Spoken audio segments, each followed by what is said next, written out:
What if, right now, the lights in your room flickered and then went out? Your phone stops charging, traffic lights shut down, planes are grounded. Within minutes, the entire country is dark. No internet, no communication, no power at all. It sounds like the start of a sci-fi movie, but this isn't fantasy, it's a real possibility. The power grid is one of the most complex systems humans have ever built, and yet it's also one of the most vulnerable. Welcome back to Spin of Facts, where we dive into the shocking what-ifs of our world. And today we're asking, what would really happen if the power grid went down tomorrow? Stick around until the end, because the final result might be far scarier than you think.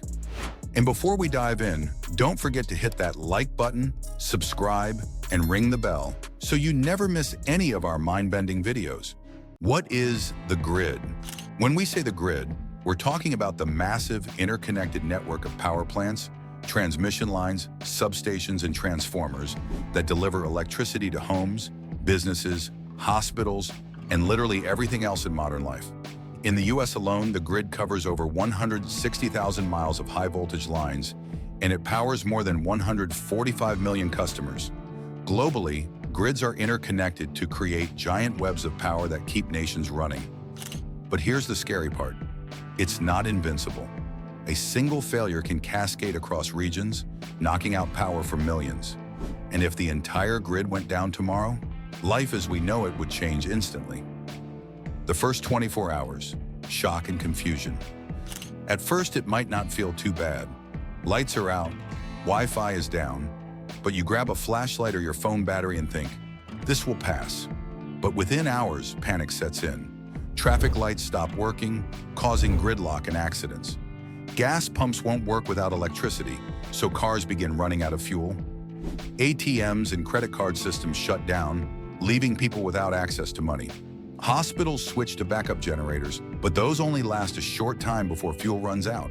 And people dependent on ventilators, dialysis machines, or refrigerated medicine suddenly find themselves in a life-or-death crisis. The first day is marked by confusion and frustration, but it's just the beginning. Day 2 to 7, a society without power.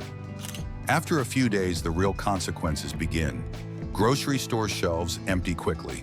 Most rely on just-in-time deliveries that require refrigeration, trucks, and electronic payment systems, all of which depend on electricity. Water treatment plants fail, leaving cities without clean drinking water.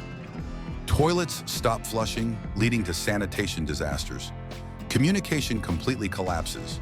No internet, no cell service, no TV or radio beyond small, local stations with generators. People are cut off from information, and rumors start spreading faster than facts. Crime begins to rise. Without functioning security systems, alarms, or cameras, opportunists take advantage. Police, already stretched thin, struggle to maintain order. By the end of the first week, society is no longer functioning as we know it. The collapse of modern infrastructure. Think about it. Nearly everything in modern life depends on the grid. Planes rely on radar systems and control towers. Banks depend on electronic records. Farms need irrigation pumps, refrigeration, and transport systems. If the grid stayed down for weeks, planes would remain grounded, food production would grind to a halt, and global trade would freeze. The supply chain for fuel, medicine, and even clean water would collapse. And remember, nuclear power plants rely on electricity to keep their reactors cooled. Without backup systems, we could be looking at catastrophic meltdowns. It's not just inconvenience, it's civilization itself unraveling. Could we really survive without it? Here's the chilling truth. Modern society is addicted to electricity. Without it, we'd be thrown back into a pre-industrial age almost overnight. Sure, some people would adapt, those with survival skills, access to fresh water and food sources, but the vast majority of people in cities would struggle to survive longer than a few weeks. Even money would lose its value, since our financial system is digital. Bartering, something most people haven't done in centuries, would come back almost immediately. The idea of every man for himself would become terrifyingly real. What could cause the grid to collapse? This isn't just speculation. There are real threats to the grid. Cyber attacks, hackers targeting key infrastructure could shut down large sections of the grid in minutes. Solar storms.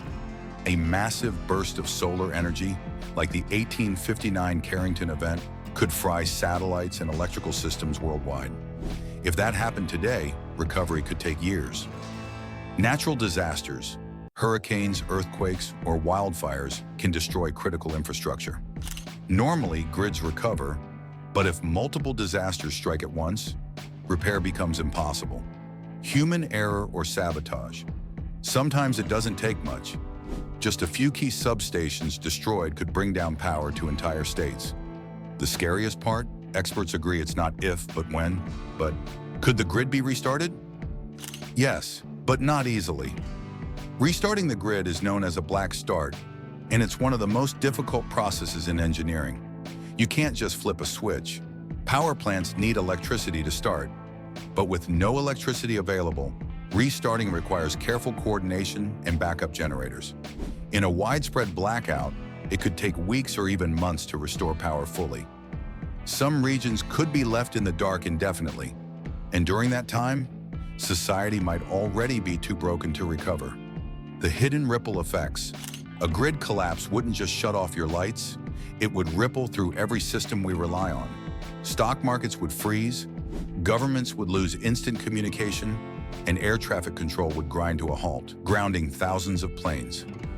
Even water treatment plants and sewage systems depend on electricity, meaning clean water could disappear within days.